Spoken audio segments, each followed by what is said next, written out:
Hi, my name is Dennis, and I'm going to talk about our financial service program. First is our description and admission criteria. When dealing with financial issues, many Americans often don't think about their financial income, savings, or where their money comes from. They're just worried about spending it, and they're worried about them having it. They don't think about budgeting, planning, and any of that. This creates a disadvantage whenever our prisoners also have the same issue, but they also have disadvantage due to their status as an inmate. So, what does our program offer? Our program offers classes that will help inmates gain financial control and stability over their lives to help create more of a balanced life.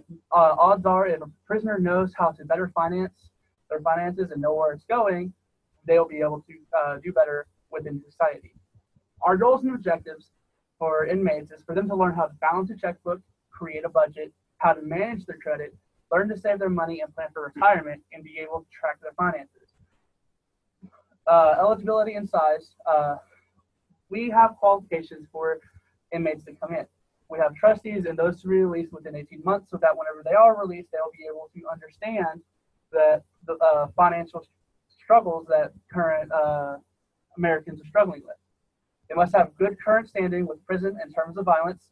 They can't have any bad standing with the prison. And then the maximum amount of inmates that we allow to is 400. Why 400? Because each inmate will be allowed $1,000 whenever they successfully complete the program. Our rules for our program is that any disciplinary action over 3 times within the prison, no matter what it is, any disciplinary action over 3 times gives you an automatic disqualification for the program, even if you are almost done with it. Any trips to solitary confinement is an automatic disqualification, and missing more than 2 classes will make you disqualified for the class. We want you to attend the classes because that's our way of evaluating whether or not this program is successful. Hello, I'm also Dennis, and I put together the budget for this financial program. Now, for this program to be effective, we need someone to teach the prisoners about the curriculum and what is going to be the content of the course. For this to be effective, we need at least 10 prison staff members and a maximum of 25 staff members, because each staff member that participates in this program will be awarded a $500 bonus check at the end of each month for an incentive. Now, for this program to actually be held, we need a place for it to be held in, and we will purchase a $150,000 modular classroom that will be built, installed, and delivered within 1 month. Now, for this program to actually work, we're going to have some startup materials, which includes pencils, notebooks. We're going to need long tables, desks, chairs. We will purchase a projector and a projection screen along with a computer. And since we are at a prison, we will have an 8-camera security system that will monitor the classroom 24/7. Now, since we were talking about incentives, we really need these incentives because it allows participation to bloom in this program. So, as I said before, there will be $500 added onto each employee's bonus check at the end of each month. That way, it creates kind of, man, I really need to participate in this program and help out the prison and help out these prisoners that are about to go back into society. That way they don't recidivate back into the prison. And along with the prisoners, you will get a $1,000 credit for completing this program, which will go to anything that you need in the prison, such as the commissary and everything. And this is just a slide of a spreadsheet that I put together on Excel, listing out all the items, the quantity, the prices, and the total that it amounts to the $1 million budget that we are allowed. My name is Kelsey Bradshaw, and I have program content.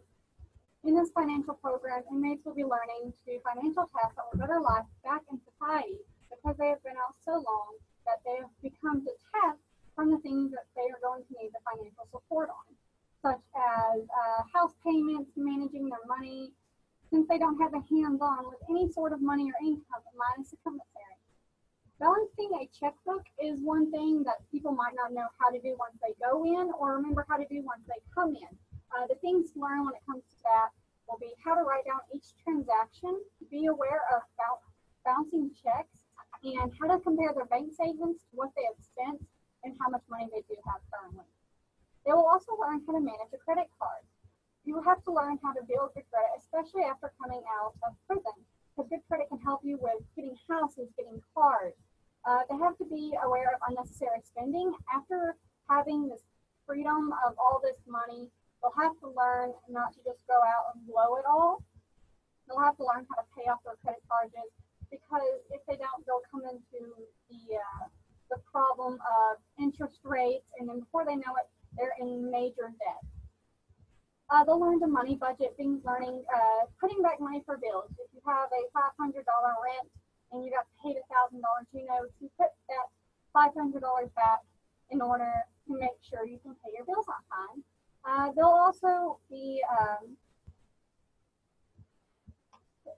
taught ways to help stay employed, because you have to have a job in order to get money, in order to pay all your bills. My name is Dave Pollock, and I will be talking about the empirical data for the financial services. The need. Money always causes problems, but the lack of money can open doors that most people usually don't go through. When you need money for basic necessities, it leads to desperation. When you're desperate for things, you do things that most people wouldn't do, which can lead to crime, whether it's petty theft, all the way up to drug dealing, all the way up to even armed robbery. Needing money definitely influences the recidivism rate of prisons. Educational classes and vocational programs give inmates the opportunity to positively impact their understanding of money and how to stabilize their lives. A recent report done by the RAND Corporation found that inmates who participate in correctional education programs have 43% lower odds of returning to prison than those who do not. Education opens a door to jobs, but not just jobs, potentially higher paying jobs. And education about how to handle your money gives understanding of how to put money away, how to keep money, how to keep the job, how to stabilize your life. Because just because you give someone a job doesn't mean they have the understanding to keep that job. So that's what part of this is. The same report also states that those who participated in vocational training were 28% more likely to be employed after release from prison than who did not receive such training. We also show how to vocational train, whether it's getting certified or just getting experience, being able to go to someone, say I've been certified in this, or I have a year, 2 years, 3 years, 4 years experience. While you are a felon, that can definitely be enough to win over a potential employer. What are the costs? What does this cost us, the taxpayers, the people that are paying and giving their money to keep these people in prison? Are we losing money? The answer is no. Overwhelmingly, the answer is no. Prison education programs are cost effective, with a $1 investment in prison education reducing incarceration costs by $4 to $5 during the first 3 years post-release. Not only does this greatly impact the lives of released inmates for the better, but in the long run, it will save the American people money. This is done on a grander scale, where you spend money to put people through, whether you spend $1,000, $2,000, $3,000, because they're not in prison, because they're staying out, you're saving that $10,000, $15,000, $20,000 when they would be in prison. So this is very cost effective. We know these programs work, but the prisons and inmates use them frequently enough to make a large dent in the prison system as a whole.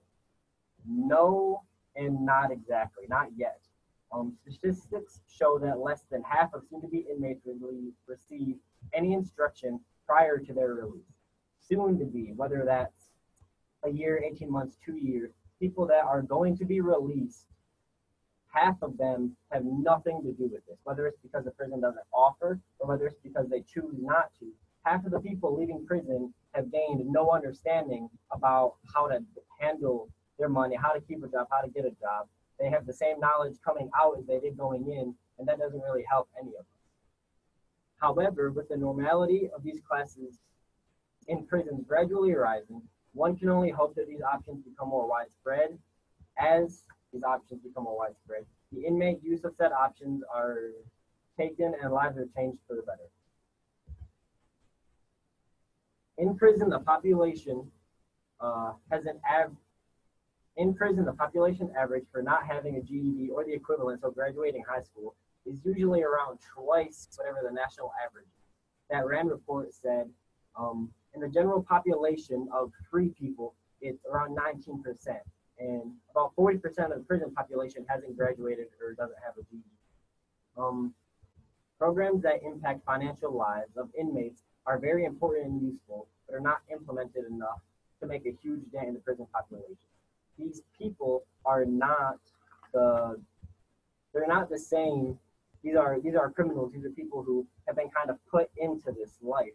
They don't have the understanding, they don't have the knowledge, they don't have the life training that most of us have. They haven't gone through high school, they haven't gone through college.